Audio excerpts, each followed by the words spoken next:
అంటే private steel కన్నా ఎక్కువ, మిట్టల్ స్టీల్ కన్నా, జిందాల్ స్టీల్ కన్నా విశాఖ స్టీల్కి ఎక్కువ రేట్ అండి మార్కెట్లో. క్వాలిటీ లేకపోతే ఎక్కువ రేట్ ఎందుకు చెల్లిస్తారు విషయం కన్నా చెప్పండి.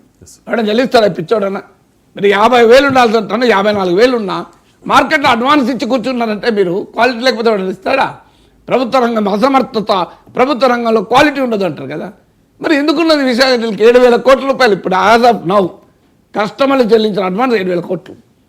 అది కూడా అప్పుగా చూపెడుతున్నారు, ఎందుకంటే కస్టమర్లు చెల్లించి కూర్చున్నారు కనుక. మరి నిజమే అప్ప అవుతుంది, వాళ్ళకి సప్లై అయిపోతే అప్ప అవుతుంది కదా. మీరు 7,000 కోట్లు అడ్వాన్స్ కట్టారు, మరి ఎందుకు కట్టున్నారు? అడ్వాన్స్ ఎప్పుడు కడతారు? క్వాలిటీ డిమాండ్ ఉంటుండే కదా. మరి అందువల్ల మీరు ప్రైవేట్ ఈ ఉక్కు సంకల్పం ప్రదర్శించింది లేదు, ఈ మేరకు కాపాడడానికి ప్రయత్నం చేశారు, దాన్ని ఆహ్వానిస్తాను. దాన్ని ఎగ్జాగరేట్ చేయకండి. ఎగ్జాగరేట్ చేస్తే రేపు అడిగే క్వశ్చన్ ఏంటంటే ఇంత సహాయం చేసినాక కూడా ఇది బాగుపడలే. ఇది ప్రభుత్వ రంగంలో ఉన్నంతకాలం ఇట్లనే ఉంటుంది. మిట్టలకో జిందలకో కారు చౌక అమ్మితే బాగుపడుతుంది అంటారు. ఆ ప్రమాదం ఏడాదికో 2 ఏళ్ళకి వస్తుంది. అందువల్ల రాజకీయ పార్టీలు ఈ లోతుల్లోకి వెళ్ళి విశ్లేషించండి, సమస్య మూలాలకు వెళ్ళి విశ్లేషించండి. అందుకని నేను మీకు ఉదాహరణ బొగ్గు చెప్పాను, కరెంటు చెప్పాను. 80 కోట్లు కరెంటు బకాయిలు మేము అడగడం లేదని చంద్రబాబు నాయుడు చెప్తున్నాడు. దాన్ని ఆహ్వానిస్తున్నాను, నేను అడగకపోవడం గొప్పతనమే అని. కానీ అసలు ఆ బకాయిలు ఎందుకు పడ్డాయి అనేది ఆలోచించాలి కదా. మీరు బొగ్గు సప్లై అయితే బకాయి ఉండదు కదా. ఇంకా బకాయి ఉండడం కాదు, స్టీల్ ప్లాంట్కే గవర్నమెంట్ చెల్లించాల్సి ఉంటుంది. గిడ్డుకు సప్లై చేస్తారు వాళ్ళ ఎందుకంటే ఇదంతా మీరు ఎవరు, నేను ఇప్పటికి స్టీల్ ప్లాంట్కు 6 డజన్ సార్లు వెళ్ళాను. స్టీల్ ప్లాంట్ బ్లాస్ట్ ఫర్నెస్ కూడా చూసొచ్చాను నేను. స్టీల్ ప్లాంట్ కార్మికులకు ఉద్దేశించి ఇప్పటికి ఒక 6 డజన్ సార్లు ఉపన్యాసాలు ఇచ్చాను. అందువల్ల నేను చూసి మాట్లాడుతున్నాను. స్టీల్ ప్లాంట్ లోపలికి పర్మిషన్ తీసుకొని వెళ్ళి బ్లాస్ట్ ఫర్నెస్లు చూసి కార్మికులతో మాట్లాడి ఆఫీసర్తో మాట్లాడి స్టడీ చేసి చెప్తున్న మాటలు కాదని చెప్పండి ఎవరైనా. నేను చెప్తున్నా తప్పుందని ఇప్పుడు మీరే నేను వోడాఫోన్ అనుకుంటా అంటే మీరు గూగుల్లో కూడా వచ్చింది కదా స్క్రీన్ మీద కూడా. నేను నాకు గుర్తున్నా చెప్పాను, సడన్గా గుర్తున్నా చెప్పినా కరెక్ట్ అయింది కదా. అందువల్ల 16,000 కోట్లు మామూలు విషయం కాదు కదా. స్టీల్ ప్లాంట్ 12,000 కోట్లే. మీరు ఒక వోడాఫోన్ కంపెనీకి 16,000 కోట్ల వడ్డీల్ని అప్పుల్ని వాటాగా మార్చుకున్నారు. అయ్యా స్టీల్ ప్లాంట్కి బ్యాంకులకు ఉన్నప్పుడు 12,000 కోట్లే. మరి స్టీల్ ప్లాంట్కి ఏమైనా ఆస్తులు లేవా? 2 లక్షల కోట్ల ఆస్తులు ఉన్నాయి. మీరు ఇప్పుడు ప్రైవేట్ కంపెనీ మూతపడితే దిక్కుండదు మనకు తెలుసు. 5 రూపాయలు రాదు మనకు తెలియదా? వీడియోకాన్ ఏమైంది? వీడియోకాన్ ఎంత అప్పు ఉన్నది, ఎంత వచ్చింది బ్యాంకులకు? మీరు అనిల్ అంబానీ ఆస్తులని అమ్మినా కూడా ఇంకా అప్పులు ఎక్కువ ఉంటాయి. స్టీల్ ప్లాంట్ అట్లా కాదు కదా. స్టీల్ ప్లాంట్ 1,00,000 కోట్ల అప్పు ఉన్న దాని ఆస్తులు 2 లక్షల కోట్లు ఉంది. 20,000 ఎకరాలు. మీరు ఎవరినన్నారు కానీ విశాఖ స్టీల్ ప్లాంట్కి 20,000 ఎకరాల ల్యాండ్ ఉంది. విశాఖ స్టీల్ ప్లాంట్కి ఉన్నదల్లా ప్రైమ్ ల్యాండ్. హైదరాబాద్ నగర నడుబొడ్డున కూడా ల్యాండ్ ఉంది. ఇది మీరు 20,000 కోట్లు 2 లక్షల కోట్లు రాదా? మరి స్టీల్ ప్లాంట్కి అప్పు ఇస్తే ఏంటంటే ప్రాబ్లం ఏంటి? 12,000 కోట్లు లేదండి, 50,000 కోట్లు ఇచ్చినా ఇబ్బంది లేదు కదా. మరి స్టీల్ ప్లాంట్కు ఎకనామిక్ అసెట్ ఏం చేస్తారు తెలుసా? స్టీల్ ప్లాంట్ ల్యాండ్ అక్వైర్ చేసినప్పుడు ఆ కాస్ట్ లెక్కలేస్తారు. ఆ లెక్క కాస్ట్ ఎట్లా లెక్కలేస్తారు? ఇప్పుడు కాస్ట్ వేయాలి కదా. మీరు 2 లక్షల కోట్ల భూములు ఉన్న కంపెనీకి అప్పు ఇవ్వడానికి ప్రాబ్లం ఏంటండి? 12,000 కోట్లు లేదండి, 50,000 కోట్లు ఇవ్వచ్చు కదా. మీరు ప్రైవేట్గా ఆస్తులే లేని ప్రైవేట్ కంపెనీలకు ఇస్తున్నారు కదా. ఆస్తులు లేని ప్రైవేట్ కంపెనీల అప్పుల వాటాలుగా మారుస్తున్నారు కదా. దీనికి మారుస్తే ఏంటండి? 48 లక్షల కోట్ల కేంద్ర బడ్జెట్, 2 లక్షల కోట్ల ఆస్తులు ఉన్నాయి స్టీల్ ప్లాంట్కు. మీరు ఒక 12,000 కోట్లను 48 లక్షల బడ్జెట్ ఉన్న కేంద్ర ప్రభుత్వం తన కంపెనీని 12,000 కోట్ల అప్పుల్ని వాటాగా మార్చుకోలేదా? 16,000 కోట్లు మీరు ప్రైవేట్ వాళ్ళకి ఇచ్చారు కదా, అప్పుగా మార్చుకున్నారు. అది బాగుపడుతుంది, స్టీల్ ప్లాంట్ అంటే బాగుపడుతుంది. Right sir. నేను ఒకటి చెప్తాను సార్, నా పోలిక సరైనది కాకపోతే నన్ను క్షమించండి ప్రేక్షకులు కూడా. కుక్కను చంపాలంటే దానికి పిచ్చిది అని ఒక ముద్ర వేయాలి సార్. అదే ప్రమాదం. మీరు అన్నది 100% కరెక్ట్. ఇప్పుడు మా ప్రమాదం వల్ల ఏంటి అంటే మీరు 11,000 కోట్లు ఇచ్చారు, ప్యాకేజీని ఆహ్వానిస్తున్నాము. దీంట్లో చర్చబిషలు నేను నా విశ్లేషణ మొదలు పెట్టేటప్పుడు ఆ మాట అన్నాను. కానీ భయం ఏంటి అంటే మీరు అసలు ప్రాబ్లం సాల్వ్ చేయకుండా, మీరు మూలం సాల్వ్ చేయకుండా మీరు ఇచ్చారు. మూలం సాల్వ్ చేయకుండా ప్యాకేజ్ ఇచ్చినప్పుడు ఒకటి అది బయటపడడానికి కొంతమేరకు ఉపయోగపడవచ్చు. కానీ అదే సమయంలో బయట పడలేదనుకోండి, ఎందుకంటే మూలం కరెక్ట్ కాలే కదా. మూలం కరెక్ట్ కానప్పుడు మళ్ళీ సమస్యలు ఏడాదికో 2 ఏళ్ళకో రావచ్చు. ఏడాదికో 2 ఏళ్ళకో వచ్చినప్పుడు ఏమవుతుంది? మీరు ఉదాహరణకు సింపుల్ లెక్క చెప్తానండి. ఒక పిల్లవాడు ఎగ్జామ్లో 5 మార్కులు తక్కువతో ఫెయిల్ అవుతాడు. మంచి ఇంటెలిజెంట్, చాలా మంచి ఇంటెలిజెంట్, కానీ ఆ సరిగా చదవడు, 5 మార్కులతో ఫెయిల్ అవుతాడు. ప్రభుత్వం మోడరేషన్ ఇచ్చి లేదా టీచర్ మోడరేట్ చేసి పాస్ చేస్తాడు. అప్పటికి సమస్య పరిష్కారం అవుతుంది. కానీ మూలం ఎక్కడుంది? పిల్లాడు చదవాలి. పిల్లవాడు ఇంటెలిజెంట్ ఉండి కూడా చదువుతలేడు, అది మూలం కదా. అది మూలం కరెక్ట్ కాలేదని ఏమవుతుంది, నెక్స్ట్ ఎగ్జామ్లో మళ్ళీ చూడండి, లాస్ట్ ఎగ్జామ్లో 5 మార్కులు ఇచ్చి పాస్ చేసి మోడరేషన్ చేసినా కూడా మళ్ళీ వాడు ఏదో ఫెయిల్ అయ్యి అంటారు. నేను అనేది మూలం ఎక్కడుంది, వాడు చదవాలి. స్టీల్ ప్లాంట్కి మూలం ఎక్కడుంది, అయ్యా 600 రూపాయలు ప్రైవేట్ వాడికి అవుతుంటే 500 వరకు వీళ్ళు 6,000 రూపాయలు కడుతున్నారు, అది మూలము. ఆ బొగ్గు టైంకు రాదు, ఇనుప ఖనిజం టైంకి సప్లై కాదు, 12,000 కోట్ల బ్యాంక్ అప్పుల వడ్డీ భారం ఉంది. ఈ మూలాన్ని సరి చేయండి అంటున్నాం. ఈ మూలాన్ని సరి చేయడానికి ప్రభుత్వానికి 5 పైసలు ఖర్చు లేదు. ఈ 11,440 కోట్ల భారం కూడా ఉండదు. స్టీల్ అథారిటీ ఆఫ్ ఇండియా లిమిటెడ్లో విలీనం చేస్తూ ఒక ఆర్డర్ రిలీజ్ చేయండి. ఆర్డర్కు పేపర్ ఖర్చు కూడా ఉండదు, ఆన్లైన్లో జీవోలో పెట్టేయచ్చు. మీకు ప్రాబ్లం ఏంటండి? నరేంద్ర మోడీ ప్రభుత్వం ఒక సంతకం పెడితే ఆత్మనిర్భరత అయిపోతుంది. విశాఖ స్టీల్ అథారిటీ ఆఫ్ ఇండియాలో మెర్జ్ అవుతుంది. దీనికి ఉన్న అడ్డంకి చెప్పు నాకు. దీని భవిష్యత్తులో ఆలోచించాల్సిన విషయం అంటున్నారు, ఎందుకు ఇప్పుడు ఆలోచించరు? దీనికి ఉన్న అడ్డంకి ఏంటి? స్టీల్ ప్లాంట్ ఏమైనా చెత్త కంపెనీ కాదు. స్టీల్ ప్రొడక్షన్ అవసరం లేదా? ఉంది. మోడీ ట్వీట్లో ఉంది కదా, ఆత్మనిర్భరత, స్టీల్ ఉత్పత్తి పెంచాలి అని. Steel authority of India limited దగ్గర డబ్బులు లేవా? ఉన్నాయి. స్టీల్ అథారిటీ ఆఫ్ ఇండియా దగ్గర ఇనుప ఖనిజ నిల్వలు లేవా? 100 ఏళ్ళకు సరిపోయి ఇనుప ఖనిజ నిల్వలు ఉన్నాయి. విశాఖ స్టీల్కు మార్కెట్లో డిమాండ్ లేదా? బ్రహ్మాండమైన డిమాండ్ ఉంది. నేను చెప్పాను, 7,000 కోట్ల అడ్వాన్స్ ఇచ్చి కూర్చున్నారు. విశాఖ స్టీల్కు ఆస్తులు లేవా? 2 లక్షల కోట్ల ఆస్తులు ఉన్నాయి. ఇంత అప్పున్న 20,000 కోట్లే కదా. 22 లక్షల కోట్ల ఆస్తి స్టీల్ అథారిటీ ఆఫ్ ఇండియా లిమిటెడ్కి వచ్చేస్తుంది కదా. విలీనం చేస్తే ఒక 2 లక్షల కోట్ల ఆస్తి స్టీల్ అథారిటీ ఆఫ్ ఇండియా లిమిటెడ్కు ఆస్తిగా మారిపోతుంది కదా. 22,000 కోట్ల అప్పులకు 2 లక్షల కోట్ల ఆస్తులు వస్తే స్టీల్ అథారిటీ ఆఫ్ ఇండియా లాభమా నష్టమా? ఇక నీకు అడ్డంగా చెప్పండి. ఇవాళ కూటమి నేతలకు నేను అడుగుతున్న సూటి ప్రశ్న, అయ్యా స్టీల్ అథారిటీ ఆఫ్ ఇండియా లిమిటెడ్లో విశాఖ స్టీల్ విలీనం చేస్తానికి ఉన్న అభ్యంతరం ఏంటి? ఉక్కు సంకల్పం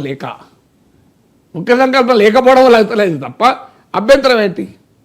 దీనికి ఉన్న అభ్యంతరాలు 1, 2, 3, 4, 5 చెప్పండి. ఈనాడు ఆంధ్రజ్యోతులకు నా అప్పీల్, మీరు అడగండి. అయ్యా ఉక్కు సంకల్పం కూటమి ఘన విజయం, డబుల్ ఇంజన్ సర్కార్ విజయం అని పతాక శీర్షికల్లో రాసి ప్రజాభిప్రాయాన్ని నిర్మిస్తున్న పత్రికాధిపతులకు నా వినయపూర్వక విజ్ఞప్తి, అయ్యా స్టీల్ అథారిటీ ఆఫ్ ఇండియా లిమిటెడ్లో విలీనం చేస్తానికి అడ్డంకులు ఏంటి? 20,000 కోట్ల అప్పులున్న విశాఖ స్టీల్ను సేల్లో విలీనం చేస్తే 2 లక్షల కోట్ల ఆస్తులు కలిసి వస్తాయి సేల్కు. మీరు ప్రైవేట్ కంపెనీలు మిట్టల్ జిందాలకు ఐరన్ ఓర్ మైన్స్ ఇచ్చినప్పుడు విశాఖ స్టీల్కి ఐరన్ ఓర్ మైన్ ఇవ్వడానికి అభ్యంతరం ఏంటి? నాకు దీనికి ఆన్సర్ చెప్పండి. వోడాఫోన్ లాంటి ప్రైవేట్ కంపెనీ, దివాలా తీస్తున్న ప్రైవేట్ కంపెనీకి 16,000 కోట్ల అప్పుల్ని వాటాగా మార్చుకున్న కేంద్ర ప్రభుత్వానికి విశాఖ స్టీల్ 2 లక్షల కోట్ల ఆస్తులున్న విశాఖ స్టీల్లో 20,000 కోట్లను వాటాగా మార్చుకోవడానికి అడ్డంకి ఏంటి? ఈ ప్రశ్నలు 1, 2, 3, 4, 5 పతాక శీర్షికల్లో కలిసి వేస్తే అసలు ఉక్కు సంకల్పం అది. పత్రికలు ఉక్కు సంకల్పాన్ని చూపినట్టు అవుతుంది.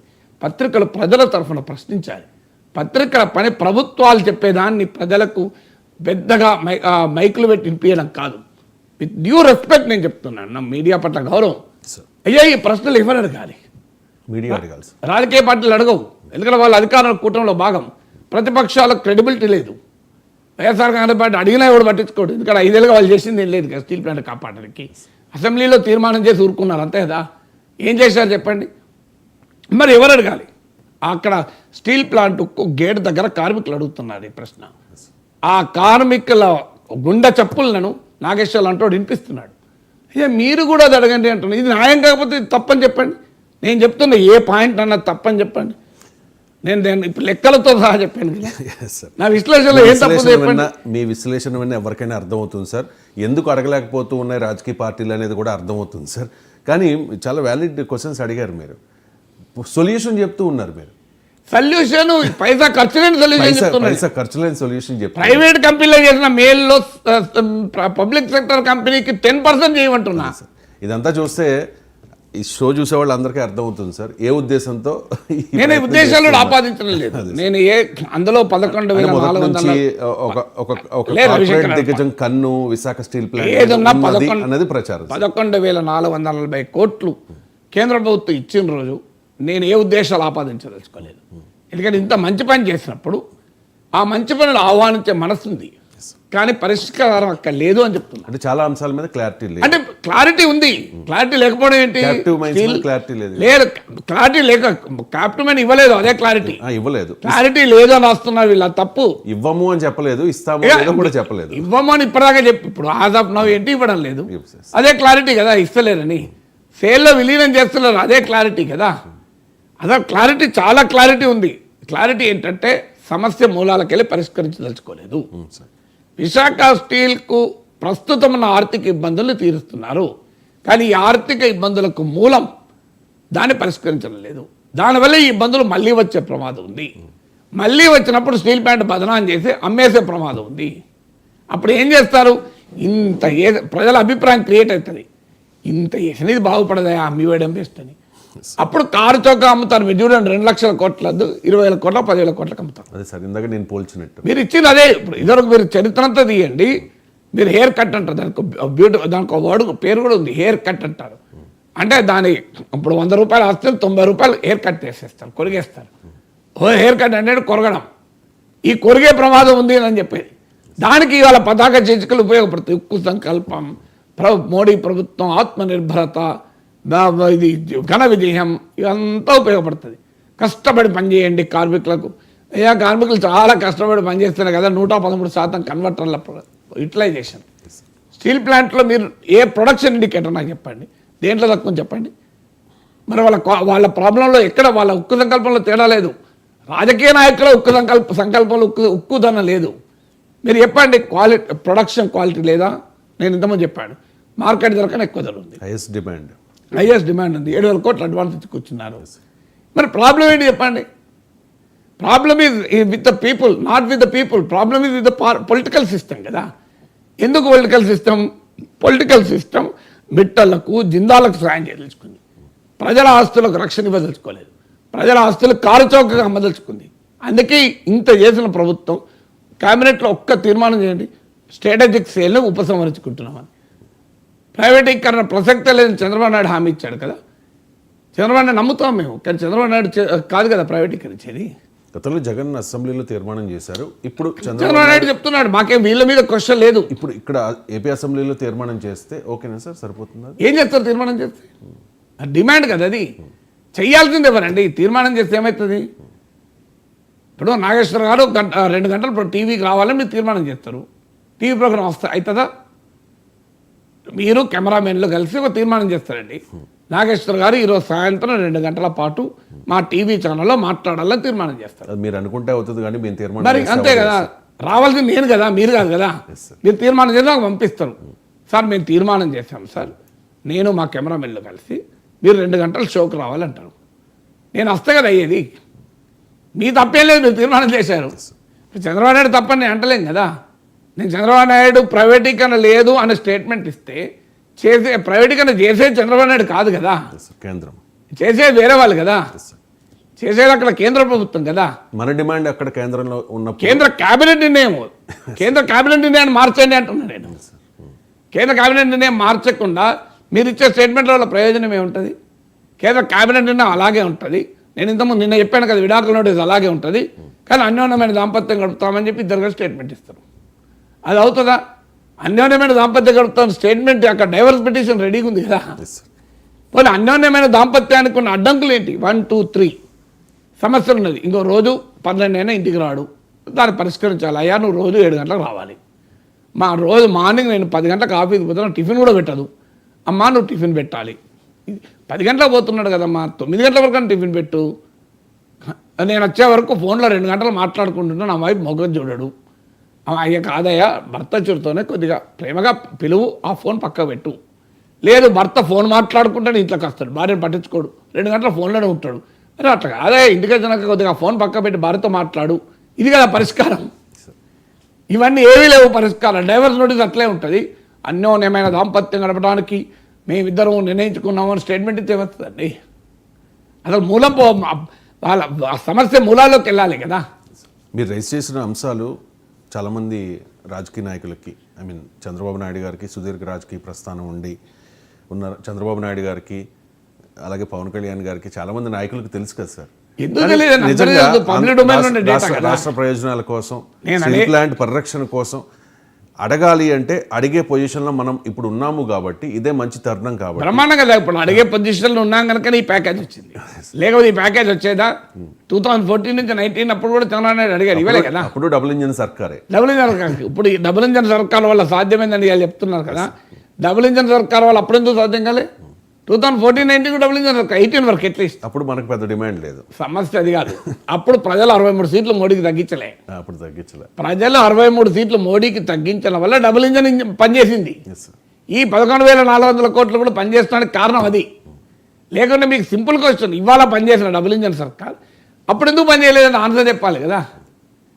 సో అప్పుడు ఎందుకు పనిచేయలేదు దానికి? అప్పుడు స్టీల్ ప్లాంట్ ఇనుపకరణ గనులు అప్పుడు ఇవ్వలే కదా, ఇప్పటికీ ఇవ్వలే. పాయింట్ ఏంటంటే ఇప్పటికీ డబుల్ ఇంజన్ సర్కార్ ఏం చేసింది? స్టీల్ ప్లాంట్కి ఇనుపకరణ గనులు ఇచ్చిందా, సేల్లో విలీనం చేసిందా? బట్ అందుకే ఈ క్వశ్చన్లు మళ్ళీ మళ్ళీ అడిగేది, స్టీల్ అథారిటీ ఆఫ్ ఇండియా లిమిటెడ్లో విశాఖ స్టీల్ విలీనం చేస్తానికి అడ్డంకులు ఏంటి? 1, 2, 3, 4. నష్టం ఏంటి చెప్పండి. విలీనం చేస్తే నష్టాలు ఏంటి? లాభాలు నేను 100 చెప్తున్నా. నష్టాలు ఏంటి? లాభాలు 1, 2 లక్షల కోట్ల ఆస్తున్న స్టీల్ ప్లాంట్ సేల్కు 2 లక్షల కోట్ల ఆస్తి వస్తుంది. భారం లేదు, 20,000 కోట్లే మీకు అప్పులు. సెయిల్ అనేది ప్రభుత్వ రంగ సంస్థ, రెండు ప్రభుత్వ రంగ సంస్థలే. 7.3 million tons production capacity add అవుతుంది. 100 సంవత్సరాలకు సరిపోయే ఇనుప ఖనిజ గనులు సేల్కున్నాయి. ఇవన్నీ లాభాలు. నష్టాలు చెప్పండి మీరు నాకు. 1, 2, 3. సార్ మీరు సొల్యూషన్ చెప్పేస్తున్నారు. నష్టాలు చెప్పండి. పొలిటికల్ పార్టీస్ రెస్పాండ్ అవ్వాల్సిన అవసరం ఉంది.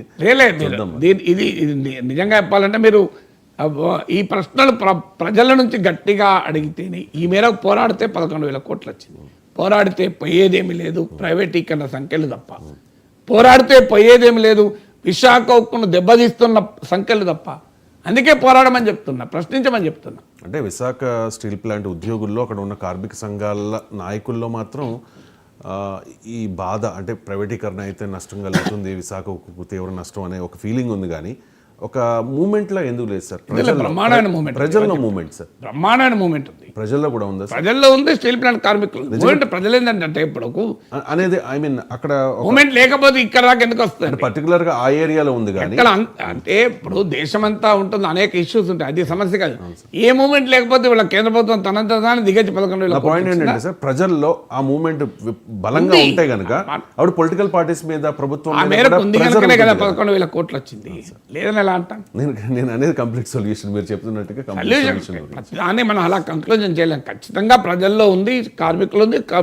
కార్మికులు ఇవే కదా డిమాండ్ అడుగుతున్నాయి. ఇప్పటికి కూడా వాళ్ళు అడుగుతున్నారు అదే. ప్యాకేజ్ ఆహ్వానిస్తున్నాం, సేల్లో విలీనం చేయండి, సొంత గన్లు ఇవ్వండి, అప్పుల్ని వాటాలుగా మార్చుకోండి, ఇవే కదా చెప్తున్నారు. నేను చెప్పేదే కార్మికులు చెప్తున్నారు, అందరూ చెప్పేది. ఆ స్టీల్ ప్లాంట్ అధికారులు కూడా చెప్తున్నారు. నేనేమి ఆకాశం అని చెప్పలే కదా. నాకు ఎవరైనా చెప్తారండి. మీరు స్టీల్ ప్లాంట్ చైర్మన్లుగా ఎండీలుగా పనిచేసిన వాళ్ళు అడగండి చెప్తారు. స్టీల్ ప్లాంట్ డాక్యుమెంటరీలన్నీ చదవండి, మీకు అర్థమవుతుంది. నేను చెప్పేది ఎక్కడ నుంచి చెప్తున్నా? నేను తపస్సు చేసి నాకేమన్నా దివ్య దృష్టితో చూసి చెప్తున్నానా? నేను కూడా స్టీల్ ప్లాంట్లు ఎండీలుగా పనిచేసిన వాళ్ళను, స్టీల్ ప్లాంట్లో ప్రొడక్షన్ ఇన్ఛార్జ్గా పనిచేసిన వాళ్ళను, స్టీల్ ప్లాంట్ పట్ల నిజమైన కమిట్మెంట్ ఉన్న పెద్ద పెద్ద అధికారులను, రిటైర్డ్ అధికారులను, వీళ్ళందరితో మాట్లాడాను. బ్యాంక్ అధికారులను, కేవలం కార్మిక నాయకులే కాదు, వీళ్ళందరితో మాట్లాడి ఎక్కువ రంగంలో ఎక్స్పర్ట్స్ను, స్టీల్ మార్కెట్లో ఉన్న ఎక్స్పర్ట్స్ను, లేకుంటే మీ లెక్కలతో సహా చెప్తున్నా కదా. టన్ను స్టీల్ ఉత్పత్తి కావాలన్నా 1,600 కిలోలు ఇనుప ఖనిజం అవుతుంది. టన్ను స్టీల్ ఉత్పత్తి చేయాలంటే మీకు ఒక 450 కిలోల కోకింగ్ కోల్ అవుతుంది. కోకింగ్ కోల్ ఎంత ఉన్నది మార్కెట్లో? మీకు కోకింగ్ కోల్కు 450 కోట్లు అవుతుంది ఇయర్లీ. మీకు లెక్కలతో సహా చెప్పాను కదా. Right sir. ప్రస్తుతానికైతే విశాఖ ఉక్కు కర్మాగారానికి 11,440 కోట్ల రూపాయల ప్యాకేజీ లభించడాన్ని అందరూ స్వాగతించాల్సిన అంశమే. చంద్రబాబు నాయుడు గారు చెప్తూ ఉన్నారు, అసాధ్యాన్ని సుసాధ్యం చేశాము, ఇది కూటమి సర్కార్, ఐ మీన్ డబుల్ ఇంజిన్ సర్కార్ వల్లే సాధ్యము అని చెప్పి. సో క్లారిటీ రావాల్సిన అంశాలు చాలా ఉన్నాయి. చాలామంది మేధావులు చెప్తూ ఉన్నట్టు